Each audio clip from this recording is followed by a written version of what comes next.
నమస్తే, welcome to special drive. నేను మే వెనెల. Kaleshwaram project విషయంలో తెలంగాణ ప్రభుత్వం కీలక నిర్ణయం తీసుకుంది. కాళేశ్వరంలో దెబ్బతిన్న కీలక బ్యారేజ్ల పునరుద్ధరణ పనులు చేసేందుకు తెలంగాణ ప్రభుత్వం ప్లాన్ చేస్తుంది. ఇందులో భాగంగా మేడిగడ్డ, అన్నారం, సుందిళ్ల బ్యారేజ్లకు అవసరమైన కొత్త డిజైన్లను రూపొందించేందుకు అంతర్జాతీయ స్థాయి సంస్థల నుంచి ఆహ్వానానికి నోటిఫికేషన్ విడుదల చేసింది. ఈ క్రమంలో జాతీయ ఆనకట్ట భద్రతా సంస్థ దర్యాప్తు ఆధారంగా పునరుద్ధరణ చేయాలని నిర్ణయం తీసుకుంది. వచ్చిన డిజైన్ టెండర్లను ప్రభుత్వం సీల్డ్ కవర్లో పెట్టనుంది. ఈ నెల 15న టెండర్లను ప్రభుత్వం ఓపెన్ చేయనుంది. కాగా కాళేశ్వరం బ్యారేజ్ల పునరుద్ధరణకు ఈఓఐ పిలవాలని నీటిపారుదల శాఖ ముఖ్య కార్యదర్శి రాహుల్ బొజ్జా గత నెల 19న ఉత్తర్వులు జారీ చేసిన సంగతి తెలిసిందే. ఆ తర్వాత కేవలం 2 వారాల్లోగా డిజైన్ కన్సల్టెంట్ ను ఎంపిక చేయాలని మంత్రి ఉత్తమ్ కుమార్ రెడ్డి అధికారులను ఆదేశించడంతో ఈ ప్రక్రియ మరింత వేగం అందుకుంది. దీనిపై మరింత సమాచారాన్ని మా ప్రతినిధి భవిత లైవ్ ద్వారా అందిస్తారు. భవిత,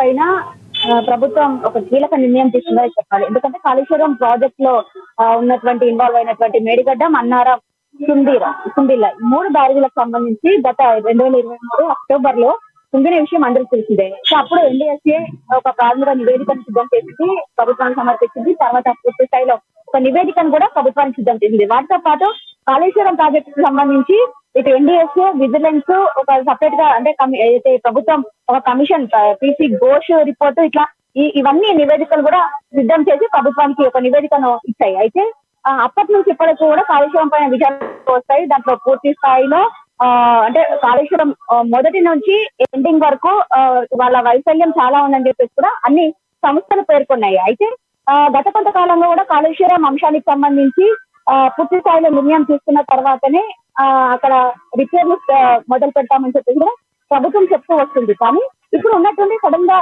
ఒక కీలక నిర్ణయం తీసుకుంది. కాళేశ్వరంలో ఉన్నటువంటి ఏవైతే కుంగుబాటుకు గురైనాయో 3 బ్యారేజీలకు సంబంధించి అన్నారం, సుందిళ్ల, మేడిగడ్డ ఈ 3 బ్యారేజీలను పునరుద్ధరణ అంటే ప్రస్తుతం అయితే అవి నిరుపయోగంగా మారిపోయి వాటిని పునరుద్ధరణ చేయాలని చెప్పి కీలక నిర్ణయం తీసుకుంది. అయితే ఈ నేపథ్యంలోనే నిన్న తాజాగా ఇరిగేషన్ శాఖ నుంచి కూడా ఒక నోటిఫికేషన్ విడుదల చేసింది.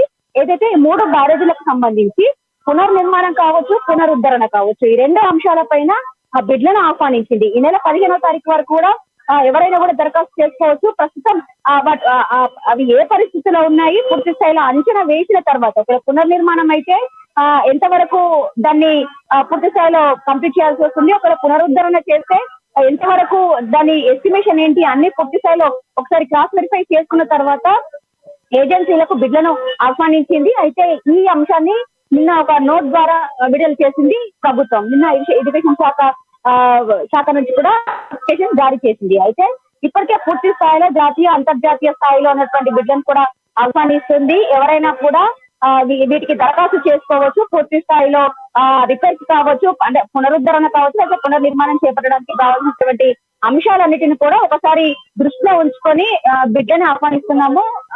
ఇవి సీల్డ్ కవర్ లో పూర్తి స్థాయిలో ప్రభుత్వానికి ఈ నెల 15న మధ్యాహ్నం 3 గంటల వరకు దీనికి సమయం ఇస్తూ ఎవరైనా కూడా దరఖాస్తు చేసుకోవచ్చు అని చెప్పేసి కూడా వాళ్ళు నోటిఫికేషన్ జారీ చేశారు. అయితే ఏదైతే నిన్న నోటిఫికేషన్ ఏదైతే ఉందో అది గత నెల 19నే ఇవ్వాల్సి ఉంది. అయితే కొన్ని అంశాలు ఇది టెక్నికల్ అంశాలు కావచ్చు, ఇంకా ఇతరత్ర అంశాల నేపథ్యంలో కొంత అది వాయిదా పడుతూ వచ్చింది. ఆ రోజు జరిగినటువంటి సమావేశంలోనే జలసౌధలో ఇరిగేషన్ శాఖ ఒక సమావేశం నిర్వహించింది. ఆ సమావేశంలోనే ఇరిగేషన్ శాఖ సెక్రటరీగా ఉన్నటువంటి రాహుల్ బొజ్జా కూడా పూర్తి స్థాయిలో ఇది పునరుద్ధరణ లేదా పునర్నిర్మాణం చేపట్టాల్సినటువంటి పరిస్థితి కనబడుతుంది. కాబట్టి ఖచ్చితంగా వీటికి బిడ్డను ఆహ్వానించాల్సింది అని చెప్పేసి కూడా ఆ రోజు నిర్ణయం తీసుకున్నారు. దానికి అనుగుణంగా నిన్న నోటిఫికేషన్ జారీ చేసినటువంటి అంశం కనబడుతుంది. అయితే ఏదైతే ఈ సంస్థలు ఏవైతే ఉన్నాయో ఎన్డీఎస్ఏ కావచ్చు, విజిలెన్స్ కావచ్చు, పీసీ ఘోష్ కమిషన్ కావచ్చు, న్యూస్ రిపోర్ట్ కావచ్చు, ఇవన్నీ కూడా పూర్తి స్థాయిలో కాళేశ్వరం ప్రాజెక్ట్ లో ఉన్నటువంటి 3 బ్యారేజీలు పూర్తి స్థాయిలో అంటే నిర్మాణంలో వైఫల్యం ఉంది.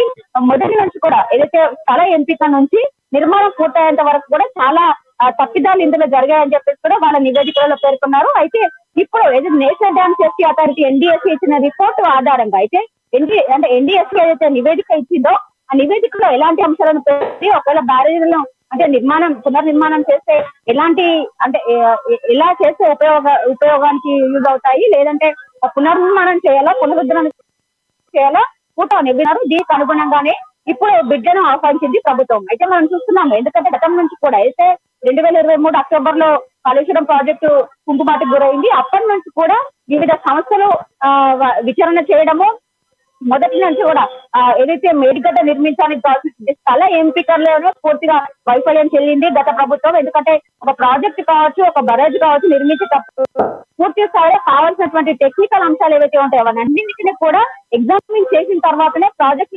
నిర్మాణానికి ముందుకు వెళ్ళాలి. కానీ మొదటి స్టెప్ ఏదైతే ఉంటుందో ఒక ప్రాజెక్టు నిర్మించడానికి కావాల్సినటువంటి స్థల ఎంపిక ఏదైతే ఉందో ఫస్ట్ అడుగులోనే గత ప్రభుత్వం పూర్తి స్థాయిలో తప్పిదాలు చేసింది.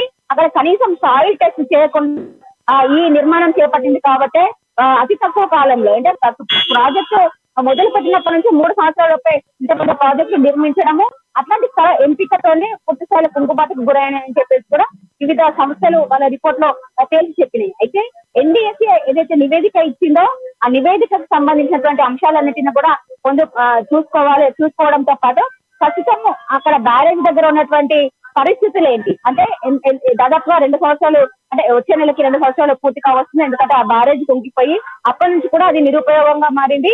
ఈసారి ఏదైతే ప్రస్తుతము అధిక వర్షాలు పడటంతో అక్కడ కొంత వరదలు వస్తున్నటువంటి నేపథ్యంలో అక్కడ పరిస్థితులు ఉన్నాయి.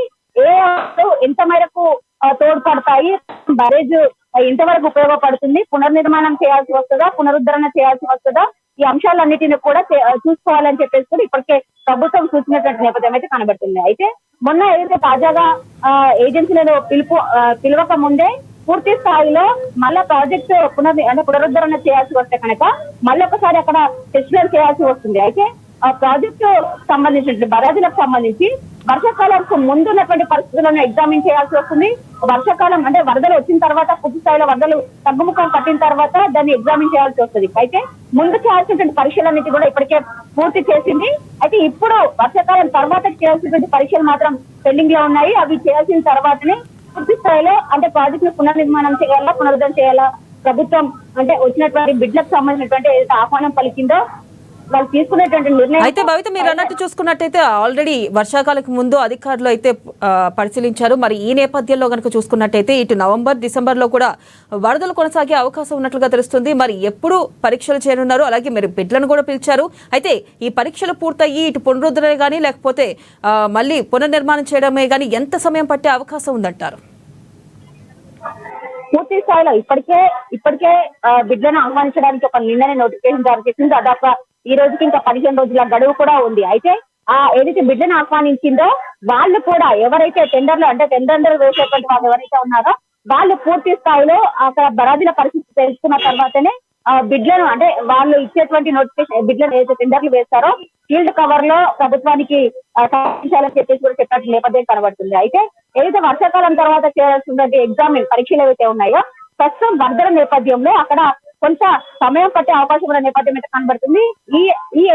ఈ మంత్ ఎండింగ్ అక్టోబర్ ఎండింగ్ కానీ నవంబర్ లోపల పూర్తి స్థాయిలో కొంత వరదలు మాత్రం తగ్గుముఖం పడితే కనుక అక్టోబర్ ఎండింగ్ కానీ నవంబర్ లో కానీ పూర్తి స్థాయిలో వరదల తర్వాత చేయాల్సిన పరీక్షలన్నీ కూడా పూర్తి చేసే అవకాశం ఉన్న నేపథ్యం అయితే కనబడుతుంది.